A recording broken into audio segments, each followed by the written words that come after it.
All right, folks, welcome in to a special edition here on our Big Fight Weekend YouTube page.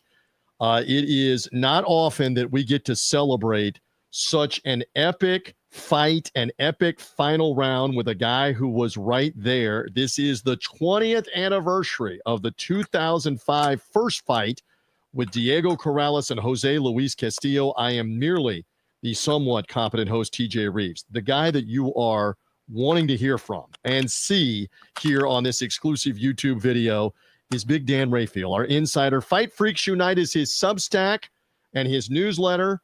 And Dan was there on May the 7th, 2005 in Las Vegas for Corrales-Castillo 1. We've been looking forward to doing this for a while. We have commemorated, you and I, the anniversary a couple of times over the last couple of years, but now we're doing a special YouTube video. And whether they're watching us live on the actual anniversary or maybe shortly after the fact, or Dan, this could actually be watched months later or years later.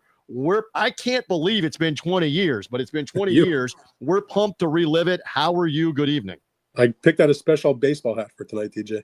Look at that. He's got the hat, the Corrales-Castillo hat. It's the Corrales-Castillo hat, but it is not from the first fight. I don't know if I have the first fight.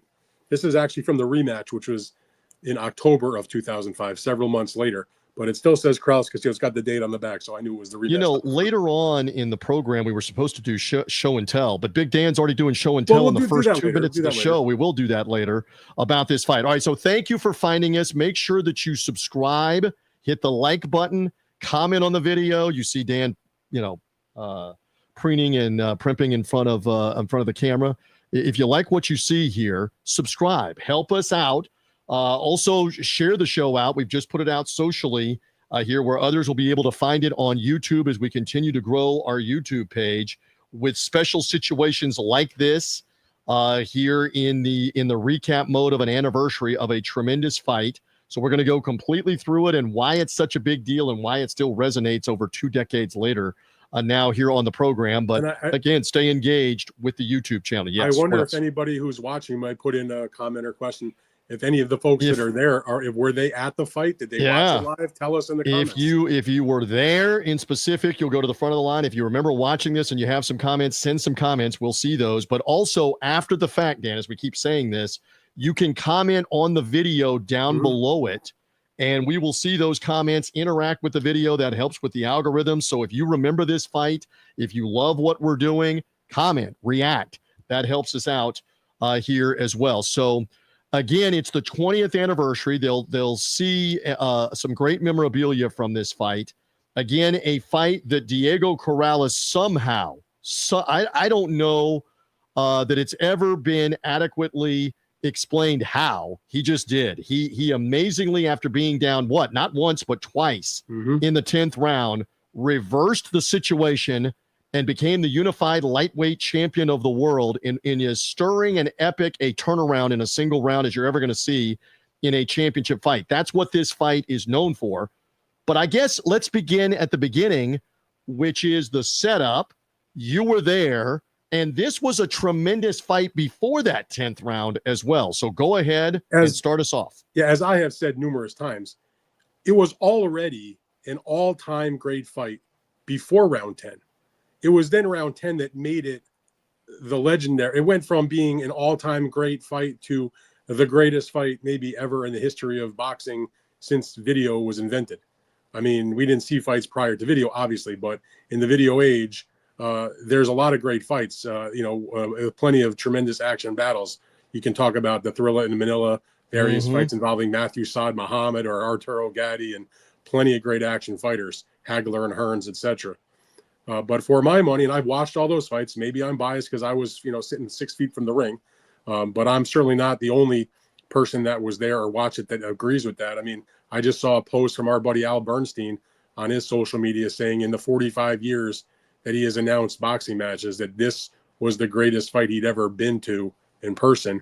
And remember, as we detailed a few weeks ago on the anniversary, he was there, calling Hagler Hearns, which was 3 rounds. This was 10 rounds of Hagler Hearns type action in the fight.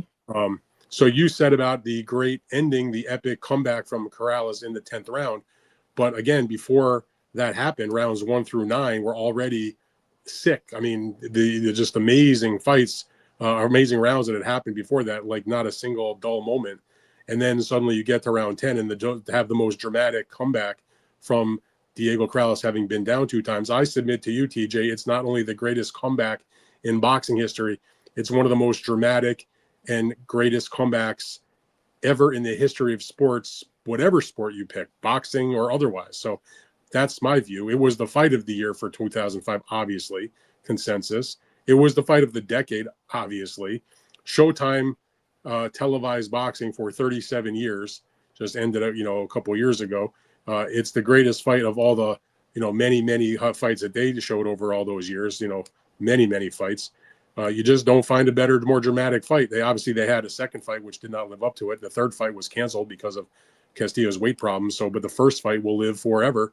So to set it up a little bit for you beyond that, both of these guys were the top of the division. Diego Corrales was the WBO lightweight champion. He had just come off of a stirring comeback knockout against Aslanio Popo Freitas, one of my all-time favorite fighters. Another fight that I was at, he was getting his clock cleaned in that fight, and he ended up knocking Freitas out late in that fight to salvage that win and get the title from Freitas. And you have Jose Luis Castillo, who's on a good run himself. He had beaten in the previous fights. He'd beaten a very quality fighter in Julio Diaz, who had been a former title holder. He had beaten a close call, split decision against Joel Casamayor, who they have in common because he fought him, and Corrales also fought Casamayor 3 times. But he'd also fought like Juan Lascano was a good contender. So both these guys were on really good runs. This is obviously several fights post Corrales having lost to Floyd Mayweather and done, a bit of time in prison. But he'd come back strong. And this was a fight that at the time, Showtime had built up a little bit. Everybody was in the boxing world looking forward to it. 2 of the best lightweights out there. Castillo with the WBC title, Corrales with the WBO title. They put this fight at the Mandalay Bay Event Center, now called the Michelob Ultra Arena in Mandalay Bay. And it was interesting because there was a bigger crowd there, media-wise anyway. The arena, it's like a 10,000-seat arena if you've ever been to Mandalay Bay, maybe 10, 5, 11. But this was not a fight that was sold out or anything. The attendance on the night of the fight, that was maybe like 6,000, something like that. It was hardly a sellout or even close to a sellout. But there was a bit more media presence than there typically would have been at this fight, despite it being a unification, because it happened to take place the night after the annual Boxing Writers Association of America Awards Dinner, which was held in Las Vegas. We always have tried to do the awards dinner around a fight, and it was chosen that was going to be this fight to do it in Las Vegas. And so there was a bit more press than typical. And keep in mind, TJ, also, some of the media that came out, myself included, to cover this fight and to go to the dinner, 1 week later, the following Saturday, basically, half a mile up the road at the MGM Grand, was going to be the Felix Trinidad fight against Winky Wright in their middleweight bout. That was a HBO pay-per-view fight. So myself and probably another, 4 or 5 of the main boxing writers, I was still somewhat new at ESPN at that point. I had already done my years at USA Today, but me and others, we stayed for the entire week between fights to cover Corrales Castillo as well as the Tito Trinidad fight the following Let me week. interject. Was that the first time you had really done that in your career, where you just hung in Vegas, as you recollect, for about 10 days? It was not common, but that was not the first time. It wasn't common. I had done it before. I had done that. I had covered, I want to say, I believe it was the rematch between Evander Holyfield and John Ruiz, and I stayed in Vegas. That fight was that fight was at the Mandalay Bay also, as a matter of fact. And I stayed, and then I covered the following week at Caesar's Palace was Shane Mosley in a welterweight title defense against Shannon Taylor. And I did it subsequent. Obviously, this fight, I did it a few other times over the years, but it wasn't common. I mean, I did it for Valdez Shakur and one of the Canelo fights, and I did it also, I think, where I stayed on the West Coast. I had done like an Andre Ward fight in Oakland and then went directly to Vegas and stayed the week for Julio Cesar Chavez Jr. against Sergio Martinez. I mean, I'd probably done it half a dozen times, not common. So anyway, the excitement level for the fight was pretty high. I mean, everybody who was following these guys pretty much said, oh, this is going to be one hell of a fight. That's the styles that they had. And the 2 guys in the fight had said, that this was going to be an action fight. Castillo was very matter of fact. He spoke Spanish, but translated. This is going to be like 2 buffaloes colliding in the ring. I always remember that quote. I looked it up in some of the old stories I had written. I had used it. Corrales was that never say die kind of warrior. So the expectation was, okay, this is going to be a really fun, exciting, high volume punching fight. And let's see what happens. I don't think, though, anybody expected that it was not going to only be that, but it was perhaps going to be the greatest fight that any of us had ever seen in our life, period. Whether you saw it as a ringside observer or as a person just watching a boxing event on television or, old fights on video. But this lived up to it. And I have now, at this stage of my career, I'm in my, I've done this 25 years. I've been to many hundreds of fights, big fights, small fights at ringside, watched tens of thousands of fights, probably my life on video as well. I mean, it's the best fight I've ever seen. I mean, end of story. I mean, I don't want to be overly emotional about it, but it's just a fact. I mean, give me a fight and I'll tell you why I think it's better. You want to say, the Thrill in Manila, you want to say a Gatti Ward fight, you want to say Hagler Hearns, you want to say any of the great fights we've seen over these years. This one is, to me, because of the drama, the action, the stakes. It was a unification fight, like you mentioned. The personalities involved. It was amazing. So they are going at it like there is just, they're fighting for their lives almost, it felt like. And just nothing but nonstop action for those first 9 rounds. I mean, it was a blazing fight. Both guys are marked up. Both guys have, bruising and swelling. And, you just think the fight, literally, my recollection was thinking, okay, this fight from either guy might end with one punch either way. That's the kind of volume, and hard punching they were doing. And, when you're ringside, and it wasn't like that huge of a crowd, like you can hear, you can kind of feel the impact of the punches, not because you're getting hit, but, you hear like the smack and the slap of these punches, the thwack, you know what I mean? Like the mustard on the shots, you just feel that. And so I'm like, okay, this fight could be over at any time. And then comes the 10th round.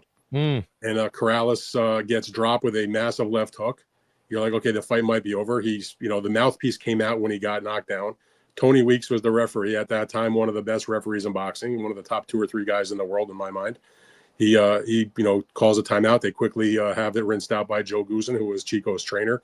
They go back into the battle, and you're like, he's in rough shape. Now, keep in mind, going into that round, it was a very close fight. It's on the table. I mean, it could have gone either way at that moment in time. So now let's stop there for a second, because I'm going to show the audience this. And we were testing this out beforehand. Again, we're doing this live. If you're watching us much later on demand, we're doing this on the actual 20th anniversary on May the 7th, 2025.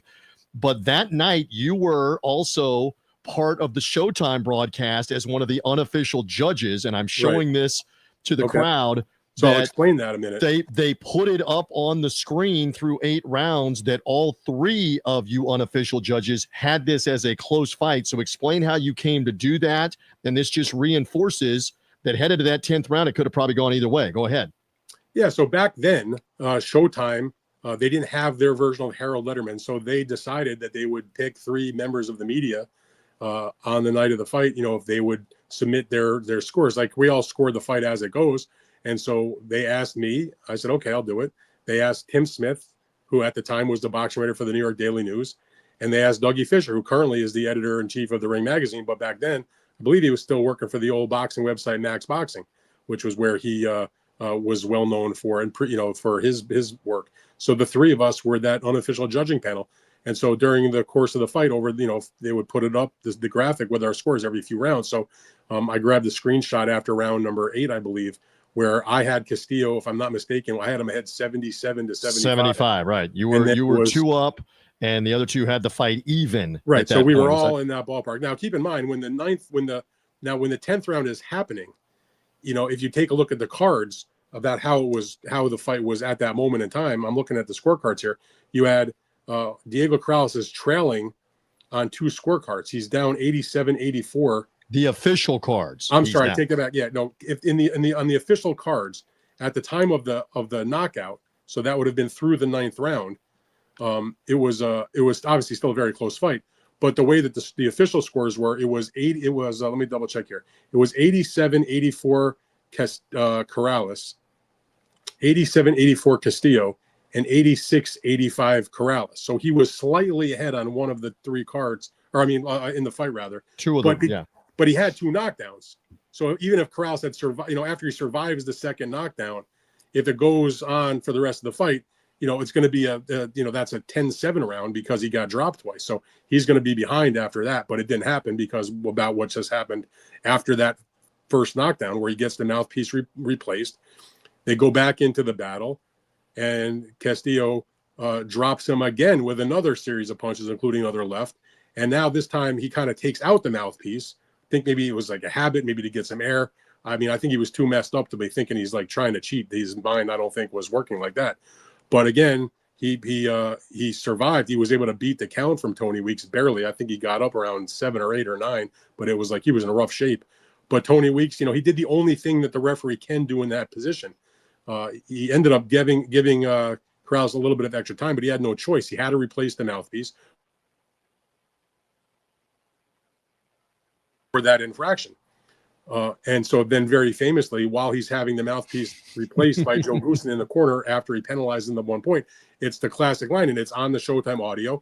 Joe, my man, is wearing his slick, nice floral panel shirt like he always did. Yep. And he looked at Diego Corrales and very sternly, without getting too loud and too crazy, he's like, "You better fucking get inside on him now."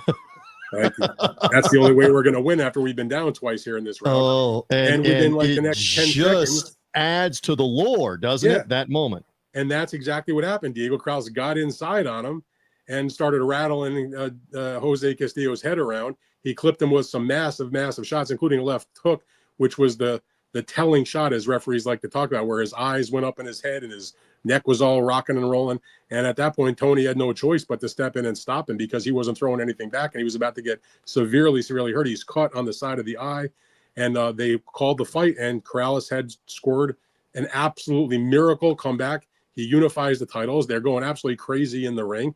It was as dramatic as you can possibly ask for in boxing, period. End of story. So recount for us again that when Goosen comes up on the ring apron, you can't hear what he's saying because you're ringside and you don't have access to the Showtime audio for what he's saying. But once they resumed, do you remember 20 years later? I imagine you do. Did you come out of your seat when Corrales is just tornado bombing him on the side? I mean, do you remember what your immediate reaction was? My God, he's been down twice, but now he's about to come back and maybe win this thing, and he does come back and win. Well, when he got knocked down the second time, I think most of us there at ringside were like, okay, the fight's over. Tony's going to stop the fight. And he didn't properly, and Corrales did get up, but you're like, there's no way it's just a matter of time till he gets caught again. And he had that ultimate turnaround. It was only a span from the time that he put the mouthpiece back in his mouth and then the knockout happened. I mean, it couldn't have been more than 15 seconds or something like that, because the first knockdown that happened was pretty early in the round, so there was a lot of time left. And it was just, my recollection was just sort of like, holy shit! Like, it wasn't an explosion. It wasn't jump out of your seat. I don't ever do that at fights, but you're just like, you think to yourself, I cannot believe what I just saw. Like, is that real? And then you see them celebrating, and then obviously the things calm a little bit. Then you hear the ring announcement of the official decision, and you're like, oh my goodness. And you're trying to process what just happened, not only in the 10th round, but in the first 9 rounds, because it was already balls to the wall, ridiculous action. All right. And so you have recounted this, and so I know where we're going with this. Again, you're about 5 years into your national career at USA Today and then at ESPN. And you said to me before, you had to gather yourself. Oh, yeah. Not unashamed. I mean, you just had to take a couple of moments. And as you say, what did I just watch? I can't speak for everybody else that was ringside, but I looked around and I remember like everybody just sort of like a blank look on their face, like, what the fuck just happened? I was emotional. I'm not trying to be like overly dramatic. I was emotional having watched that happen, and I was like shaking. Now, one thing that you learn as a deadline writer, and even before I covered professional boxing, where my deadlines were not so difficult, relatively speaking, because at USA Today, I wasn't ever trying to make the print paper because the fights were always on Saturday night. We didn't have a print paper on Sunday. You're writing for the website, and ESPN, same thing. So there's no hard deadline, although they want it as quickly as possible. But when I was in my previous non-boxing life, I was writing all kinds of things on deadline. Mm-hmm. High school and college sports things, minor league baseball games where there is a hard deadline. So I understood about deadline, and I was actually, I felt like I'd become a pretty good deadline writer to get your shit in and it'd be pretty clean and pretty thorough. And so when you cover boxing and you do it for a long time, at least this is the way I approach it, is I had so much experience that the muscle memory takes over. You just put your head down and you write the story. You just let it flow, and then you go back and you correct it. You maybe find some quotes from them when they send them out to you. You make sure you update all your records, and you make sure things are cool. But you have an idea of what you're doing, and it's just like the muscle memory takes over. You've done it so many times. It's like if you're a basketball player, and you're practicing a certain free throw. You've done it in practice 1,000 times. I'd written 1,000 deadline stories, so that was not an issue for me. Some people, you'll shrink in that moment. I had done it so much that it was not a problem. But that was the only time ever in my entire career where I was so overcome by what I had just seen that I literally, it's not that I didn't, I just could not write immediately. I needed to literally collect myself. I pushed my chair away from the press table. I kind of put my hands in put my hands over my head and just sort of took a few deep breaths. And I was sweating. I mean, it was hot. I was like, it was, I just can remember the wave just kind of comes over you. You're like, I can't believe, what I just saw. And now my only thought was, as I'm sitting there and I'm trying to collect myself, how in the world can I now write what I always consider the first draft of history, a story in about the next 20 minutes, because that's about what I had before the press conference and everything. Write that story about that fight in about 20 minutes. That might be the greatest fight that ever happened in boxing. Am I equipped to handle that and to give it right. the do proper it justice? treatment? Yes. To do it justice. Right. So I took my deep breaths, and then I went and I wrote my story as the best I could, and then I sent it off to ESPN, and that's what it was. And obviously I wrote several stories through the years about it, follow-ups and this and that. Certainly many stories that reference it when I covered their second fight, when I covered the third fight that was canceled. But it was extraordinary. I can remember where I was sitting in the arena. I can remember kind of like what I was wearing, how I was feeling. I mean, and it's a long time ago. I couldn't tell you about fights I saw a week and a half ago sometimes. But that was something special. That was amazing experience to be at that fight. And I was not the only one, because there's other guys from the ringside that I've known for years that, it still can come up in conversation from time to time. Crazy. We've been here a little bit. We got people commenting. We'll get to some comments in a couple of moments. Those that are watching us live, again, if you're seeing us on demand after the fact, because we're promoting it, you guys are sharing it out, etc. We are commemorating, that's the right word, right? The 20th anniversary of this epic Diego Corrales-Jose Castillo first fight. They did end up having a second fight. And Dan has already said, and says it repeatedly over and over again, this is the greatest fight you have ever been ringside for, and arguably the greatest 14. fight, and maybe the greatest fight for the turnaround in that 10th round and the ending. You don't even have to talk about the tournament. Yeah. It's the best fight I've ever seen, beginning to end. And I'm not putting caveats on it. Yeah, but I'm saying that 10th round alone is just so epic for the turnaround. It wasn't over the course of several rounds. It was over the course of several seconds that Corrales went from almost certain defeat to now scoring the TKO and getting the win. So we're going to do some show and tell in a couple of moments with your memorabilia, which we love. And again, this is exclusive for the YouTube audience, the only place that you can find this. So thank you. Subscribe if you're joining us live. If you're seeing us after the fact, subscribe. We'll give you occasional unique exclusive content like this on the YouTube page.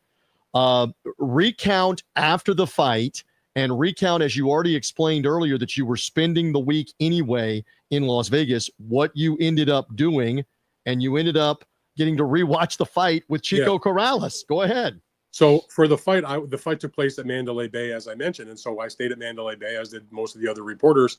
And then the Trinidad fight was 1 week later, but it was taking place at the MGM Grand. So I checked out of the Mandalay Bay probably on Sunday or Monday, and I moved into the MGM for the Trinidad and Winky Wright fight. But Gary Shaw, who was the co-promoter of that fight and was the co-promoter of Diego Corrales, he Top Rank was the promoter of Castillo at that time, and the promoters for Corrales were Gary Shaw from his company and Art Palullo from Banner Promotions. And so Gary also was the promoter of Winky Wright at that time. So Gary was staying in Vegas for the entire week also. He had done the Showtime fight with Corrales-Castillo, and he obviously was doing the pay-per-view with HBO for the Winky Wright and Tito fight. He was co-promoting that with Don King. And so he had one of the big giant skylofts at the MGM Grand. And so on the Monday, I believe it was, or it might have been the Tuesday of the week of the Trinidad fight, before all the activity really heated up for that promotion, he invited some of the writers who had stayed for the week. There was, like I said, there was maybe 5 or 6 of us that had stayed. Myself, I remember Ron Borges, who at the time was working for one of the Boston papers. He was there. Tim Smith, like I mentioned, who was there also. He invited us up to the big giant sky loft at the MGM, where it's like, $1 billion a night, or they probably gave it to him for free because he was promoting the fight. He catered lunch. So there was like sandwiches and drinks and this and that. They had one of the gigantic big TVs. They had gotten a DVD of the fight. And Corrales, who had not been really out of bed since the fight had happened on Saturday, and now it's like 3 days later or so, he and his wife, Michelle, who lived in Vegas, who lived maybe 15, 20 minutes away from the MGM, they came over and we sat in the big living room and we watched the entirety of the fight. And and I wish that somebody had recorded it back then. It would have been unbelievable to hear this. It's like, if you buy back in the old days when DVDs were still a thing, you'd buy a DVD of a TV show or a movie and there'd be an audio track where you could listen if you cared to, and it would be like the director's commentary. Yes. Or one of the stars of the show. They would tell you about the filming or the story or just their take on what was going on, and you could listen to their commentary. So we sat and watched the replay of the Showtime broadcast of this fight. And by the way, nobody ever talks about the undercard fight, which featured Juan Manuel Marquez against Victor Polo in an utterly forgettable featherweight title fight, but be that as it may, it was all about the main event. Only you would come up with that. So keep rolling, keep going. So anyway, again, I wish this had been recorded because it would have been amazing. And obviously Corrales is no longer with us. Corrales sat in the middle I was sitting like 5 feet from Corrales as he's doing this for us. We're watching the fight and he's recounting, watching himself on the screen of what he was thinking, what he was doing, what he was trying to do. And he was giving us like very detailed, insightful commentary from round 1 to the end of the fight, and also getting into it like a fan. It was the first time he said he had seen it since he was in it. He hadn't watched it since he got home after the fight. And that was, an amazing, 45 minutes or so to spend with him. Wow. And some of the other writers and the promoters to watch this unfold. That was a remarkable thing. Up until that point, had you ever done anything like that with an epic fight and a fighter like that, where you had gotten to go? And that's amazing. I mean, I did it post fight. Like, as an example, a few years later when Manny Pacquiao had knocked out Ricky Hatton with a massive punch in the second round, I was with Manny in his hotel suite with myself and a few other people, and we rewatched the fight together. And Manny talked to me while we watched the fight, and I wrote a column for ESPN about watching the rematch with Manny as he watched it for the first time. But that was something else with that group to watch that. I didn't get a chance to write about it, but I wish there had been somebody that could have recorded that to listen back, because it was, unfortunately kind of lost forever. But guess what? You're recounting it right now, and the fans are getting to take your word for it. So when Corrales saw himself come back and win, as best as you recollect, what did he have to say about the dramatic comeback and the wild and crazy finish? He was sitting there cheering like a fan, watching himself knock Castillo out. I'm going to tell you one other thing, and this is something I always remember about that day when he came into the suite and he sat down to talk to us. You could see he still had blood in his eye, like a big bloody spot in his eye, and bruises on his face, and it was rough. And he talked about how he had been on pain medication since the fight, and he'd barely been out of bed for the last 3 days or whatever it had been since the fight. He was hurting, but he wore that fight like such a badge of honor. He always said, "I want to be in a great fight like that." His phrase was, "Come hell or high water, I'm going to win this fight." Like he was. And again, when I talk about the great warriors of boxing, I always think, and I'm sure there's others that fall into this, is not at the exclusion of others who had the kind of warrior mentality and heart that Corrales had. The guys I think of who I covered are Corrales, Evander Holyfield, Arturo Gatti. Those are the guys I think about. And I think that Corrales was probably the greatest warrior of all time in that sense, just because you literally had to pin him to the canvas to keep him down. I mean, the guy got knocked down 5 times by Floyd Mayweather, kept getting up. The guy was all but done against Freitas, and he kept, as he says, this was his phrase, "I kept on trucking." He was done for twice in the 10th round against Jose Luis Castillo. Never stopped trying to win. And even in other fights that he lost, he never was down for the 10 count, even though he was down overall in his career a number of times. I mean, if you are a boxing fan and you don't enjoy watching Chico Corrales, I don't know if you can call yourself a boxing fan. And this was the ultimate type of fight for him. All right. Some comments here. Some peeps are watching us live. And again, if you're seeing this on demand after the fact, whenever you're seeing us, the next day after we've done it on the 20th anniversary, a week later, a month later, a year later, comment on the video down below, because that helps popularize our stuff. The algorithms love it. Interact, comment, because we interact a lot of times with you folks too on the videos. Let me see who was first. Our buddy Edry says best round ever. Watch it over and over and over again. He's talking about the 10th and final round for that. Let's see. Webfoot Chicano's back with us. He says excellent broadcast. I totally agree. I totally added to watching the fight live. Incredible night. I still get goosebumps watching it every time, all the time. Let's see who else. Max has the line from Joe Goosen, better effing get inside him now. No doubt. Sir. That adds to it. I would submit the two ones that I always think of are Angelo Dundee in Sugar Ray Leonard's ear right before going out for like the 13th round. And he's saying there's 9 minutes left. You're blowing it, son. You're blowing it. That is legendary. This was more spontaneous because it's in the middle of the round of Goosen up on the ring apron saying to him, you better get inside now. He listened and he did it. I mean, amazingly. Whether he was remembering what Joe had said or that was just his instinct, who knows? But just go get inside. He did do that. I mean, it was remarkable. All right, let's do something else fun before we depart. This is why we love Big Dan and his collection. You want to hear about the during the week after that time watching? Yeah, go ahead real quick, and then we're going to do a little show and tell. So you watched it with Diego Corrales there in the suite, and then what else? So then that was back in the days of Friday night fights. And so ESPN, which obviously I was working for at that time, they wanted to have Diego Corrales on as a guest in the studio segment part of the upcoming edition of Friday Night Fights. That would have been 6 days after the fight. And that same week, like the day before, 2 days before that, James Toney, who had defeated John Ruiz to win the WBA heavyweight title, which was actually the first event I had covered when I left USA Today and went to cover boxing for ESPN.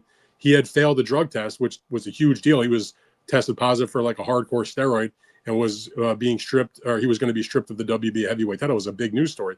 So and I was, I was contributing on Friday Night Fights in addition to doing my job as a writer for the website.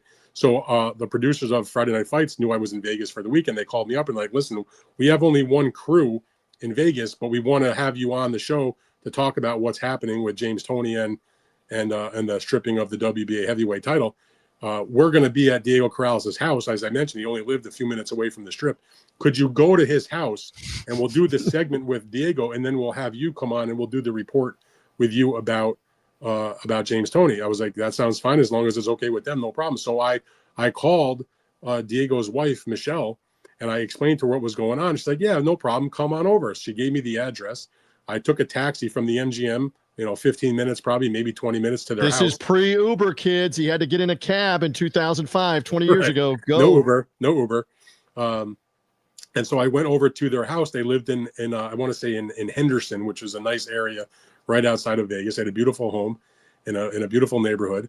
And because it takes so long to do these talkbacks, the crew was there setting everything up.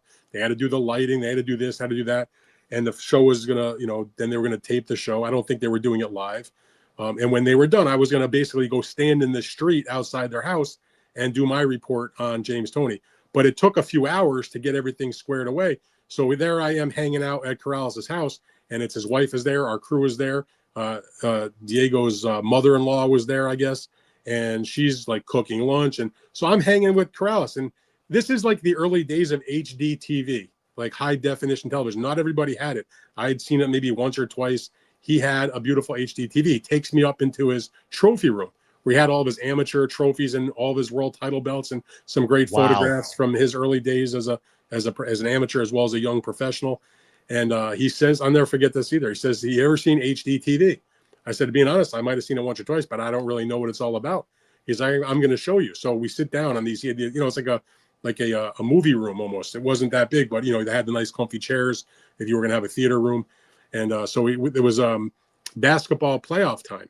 And so he puts on whatever basketball game was on. He's like, this is in regular definition. And I'm looking, okay, it looks okay. Then he switches over to the HD channel. I was like, wow, that looks really good. And he said, this is the type of mind that Diego Corrales had about boxing, and why he fought the way he fought. He goes, you know why I love boxing on HD TV?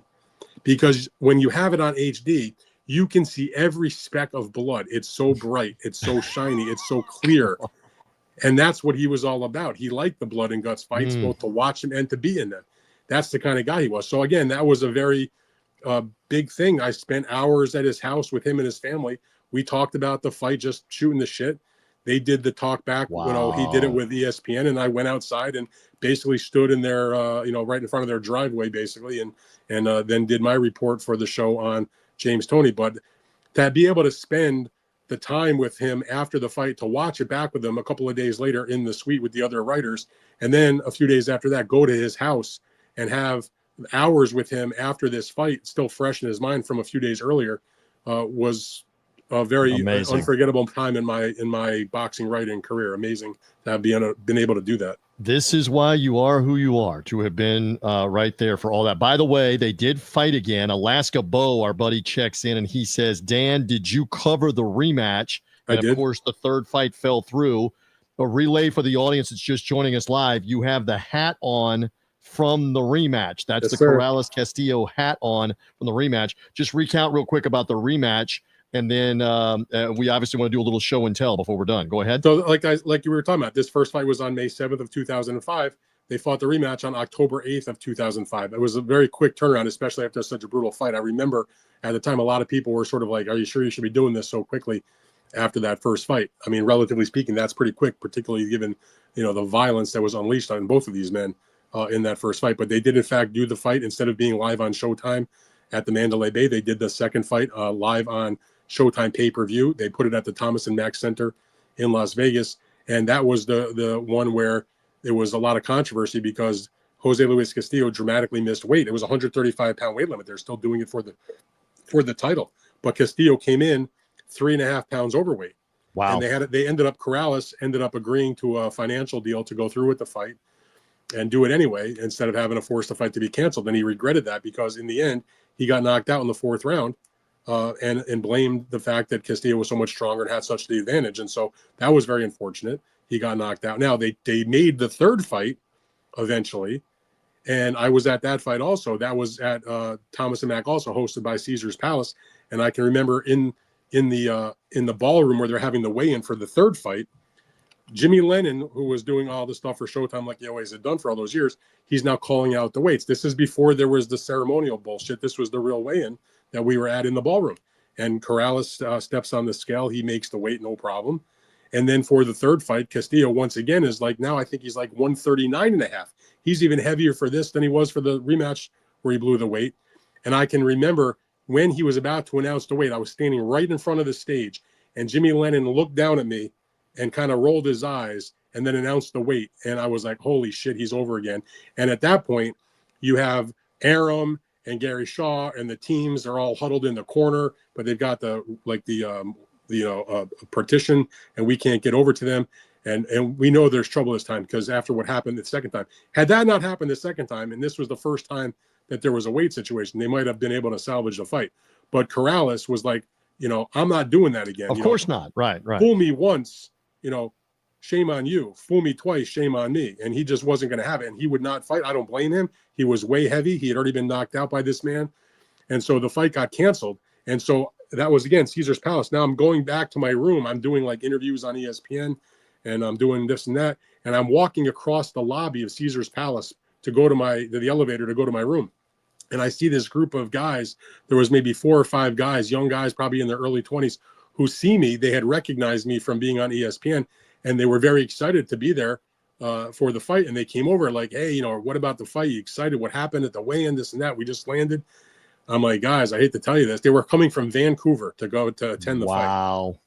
I said to them, I hate to tell you this, but Corrales just blew weight by like 4 pounds, and the fight's been canceled. And they were like, nah, you're kidding. He was overweight the last time. You're full of shit. But I said, guys, I'm serious. I'm really sorry to tell you that. And they were like, you thought I just kicked their puppy or something. You'd ruin Christmas. Yeah. Well, I mean, these guys had spent money on, airplane tickets. Of course. On hotel rooms and obviously to get the money back for the tickets that they wanted. But that's still unfortunate when that happens in boxing. So they end up canceling the main event. Obviously, they put the rest of the card on, but instead of having like 15,000 at the Thomas and Mack, there was a crowd of like a few thousand that showed up. They elevated it was a Vic Darchinyan title fight to the main event that was the original opener, and it was just sort of a mess. I changed my flight to a red eye to go home, so I actually brought my bag to the arena for the third fight, covered the undercard, and then split out right to the I wrote like a short story on it because I was there, and split out right to the airport to fly home late Saturday night and land Sunday morning instead of having to spend all day,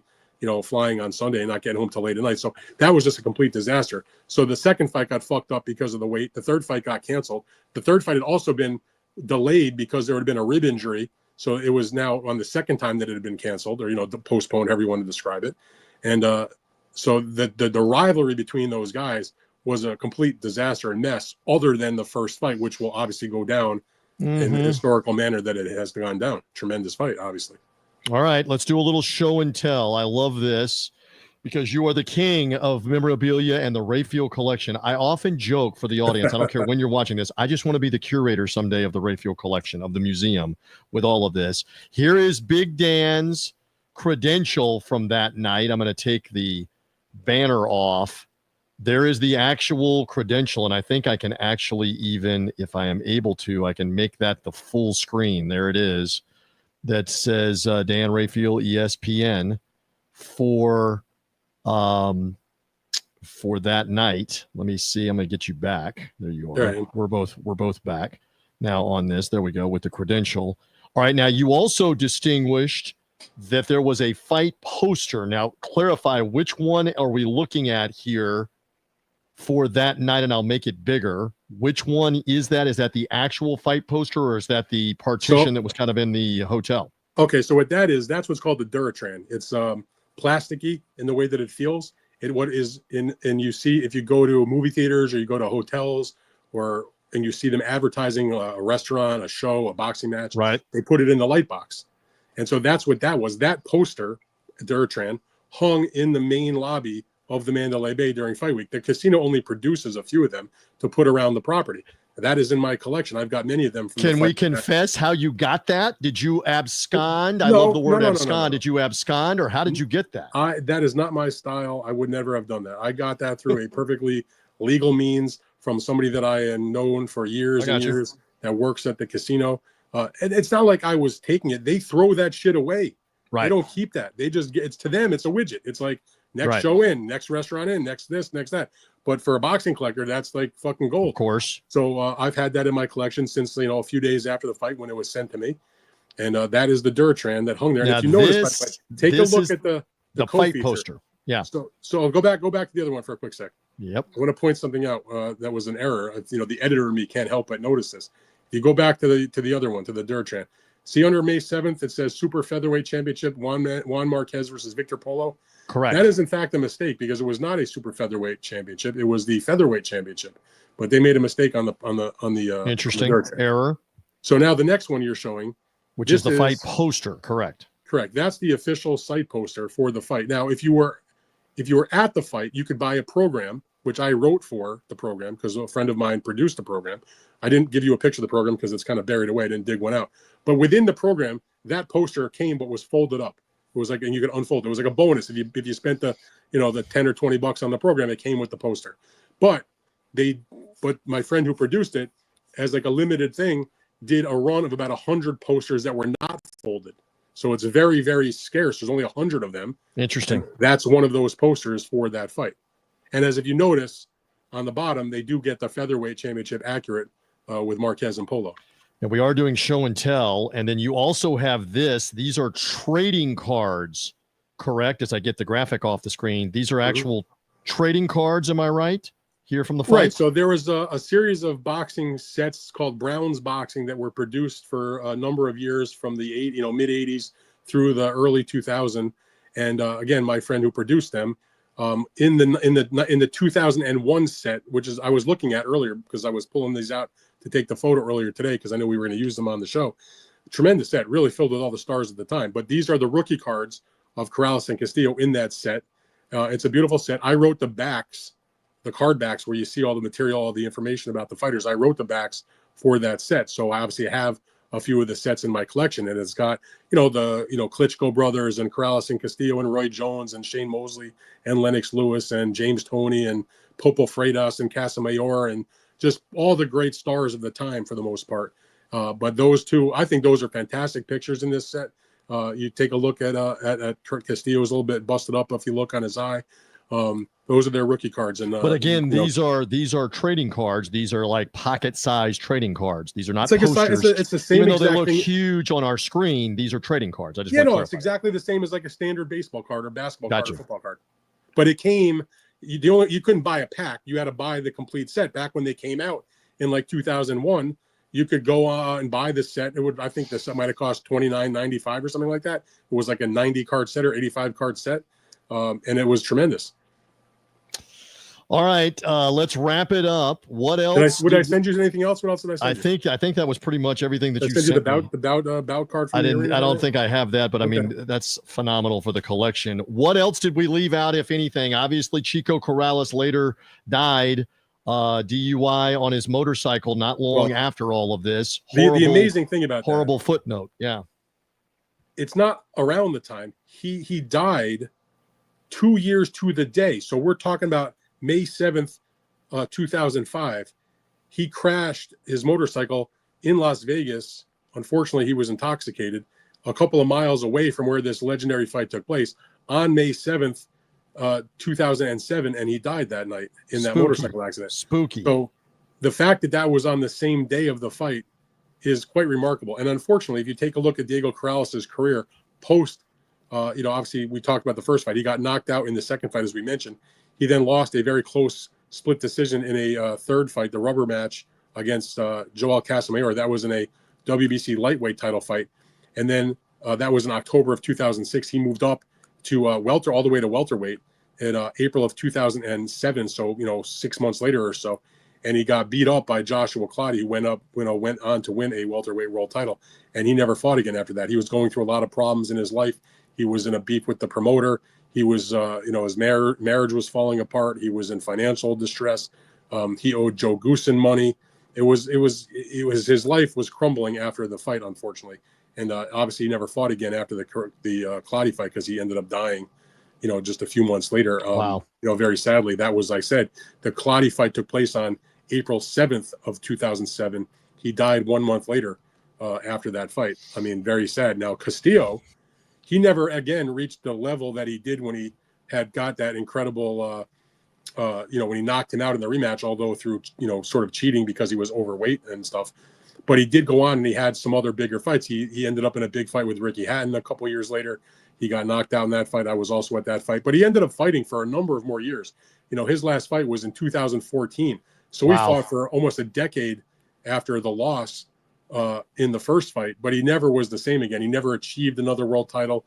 He never, got a big win after that. When they did step up against Hatton, he got knocked out at 140 pounds. So their last great night was against each other in the first fight. And unfortunately, that's the way it happens sometimes. But the fight will never be forgotten. They were ultimate warriors, and it was a special night. And you have done an amazing job of recounting it. I hope you have enjoyed this, YouTube peeps. Again, it's a YouTube exclusive here. Again, we did it live on the 20th anniversary, May 7th of 2025, but you may be watching this a fair piece down the road in the nostalgic part of this. But what a treat to have Dan right there and recounting everything that he just recounted and even doing a little show and tell with all of this. Before we depart, let me say to the audience that we will regularly have different unique things on this YouTube channel, nostalgic things on this YouTube channel. Make sure you're subscribed. Make sure that you hit the bell for notifications whenever anything is new. Hit the like button right now on this video. Comment on it down below. Several of you, while we're doing it live, have already commented on the actual video down below. Keep those comments coming on all of our videos. That helps us out for the nostalgia. And in the meantime, they can check you out on your Substack, the Fight Freaks Unite Substack. You're laying out even more of the memorabilia from Corrales-Castillo on there in the present while we do this on the anniversary of the fight. Also, BigFightWeekend.com, the website, Big Fight Weekend podcast, where we preview and recap going into the weekend and coming off the weekend. There's a lot of different ways to hear us and see us, but we wanted to do something neat for the YouTube peeps tonight, and I think this worked. Did we cover it all? Are we good? We've been here a while. Did we cover it all or anything else? We did. No, we're good. And again, show me a more dramatic turn of events in the final round of a big-time world championship fight, even 20 years later. You're hard-pressed to find that. And this was great. This was great to relive it. Big Dan, great job. Thank you, sir. Thank you, as always. And again, to the audience, stay engaged on this YouTube page for the videos and the live coverage content. A lot of it is unique and exclusive, different than the podcast we're doing, different than any other shows or the web work that we're doing. We love it here on YouTube. For now, we're good. Thank you for being with us as we recounted the legendary night, May 7th of 2005, with Diego Corrales-Jose, Luis Castillo. It was great stuff. For Dan Rafael, I'm TJ Rives. Thank you for hanging with us.